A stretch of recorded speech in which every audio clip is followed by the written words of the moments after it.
Widih, kali ini Bunda Rere akan mencoba Indomie varian rasa terbaru yaitu rasa ayam pop. Ini tuh simple banget, bumbunya pas dibuka cuma ada dua kayak gini ya, ada bumbu sambal dan bumbu gurihnya. Setelah dimasak, ayo kita campur si bumbu-bumbuannya ini.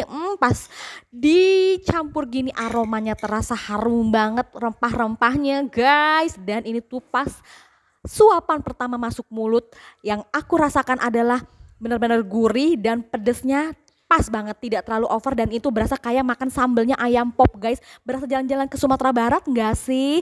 Nah ini tuh pas banget nih kalau rasa bumbu-bumbu sambal kayak gini pakai lalapan kayak gini menyatu banget guys, karena berasa makan sambelnya ayam pop ya. Bener-bener rasa ayam pop ini menggugah selera banget. Mie-nya tuh kenyal banget, bumbunya bercampur semua rata di mulut aku, bener-bener kaya dengan rempah, enak banget guys.